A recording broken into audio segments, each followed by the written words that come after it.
புரட்சி தலைவர் எம்ஜிஆர் அவர்களுடைய முதல் தேர்தலில் கூட இந்த அளவுக்கு ஒரு ஓட் பர்சன்டேஜ் வாங்கலை அப்படின்ட்டு நிறைய பேர் சொன்னாங்க. ஆனால் நீங்கள் டிவி கேட்க அவ்வளோ நீங்கள் ஆதரிச்சிருக்கிறீங்க. நான் எம்ஜிஆர் அவர்களோடலாம் நான் கம்பேர் பண்ணல. எம்ஜிஆர் எம்ஜிஆர் தான். ஆனால் நாம பெரியார் அண்ணா எம்ஜிஆர் அவர்கள் வழியில் ஒரு அன்பா உழைக்க வந்த உங்க விஜய், அவ்வளவுதான். 1977 நீங்க போடாத ஓட்ட 2026 நீங்க போட்டிருக்கிறீங்க. என்ன ஒண்ணு, இன்னும் கொஞ்சம் அதிகமா ஆதரிச்சிருந்தீங்கன்னா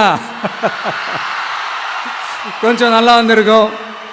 பட் பரவாயில்ல, ஃபியூச்சர்ல வரப்போற எல்லா தேர்தலையும் உங்களுடைய முழு சப்போர்ட் என்னால வாங்க முடியும்ன்ற அந்த ஒரு நம்பிக்கை இப்போ என் மனசுல ரொம்ப ஆழமா பதிஞ்சிருக்கு.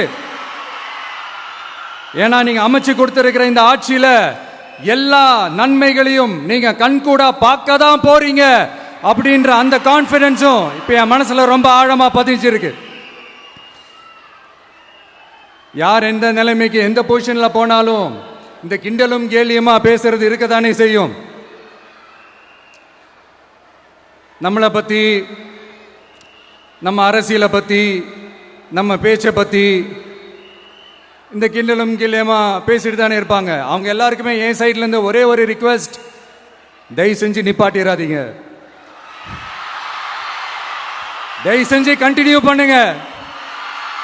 நீங்க தான் என்னோட எனர்ஜி ஃபோர்ஸ். நீங்க பேசிக்கிட்டே இருங்க, பேசிக்கிட்டே இருங்க, பேசிக்கிட்டே இருங்க. நான் மக்களுக்கு தேவையான நல்லதை செஞ்சுக்கிட்டே இருக்கேன், செஞ்சுக்கிட்டே இருக்கேன், செஞ்சுக்கிட்டே இருப்பேன்.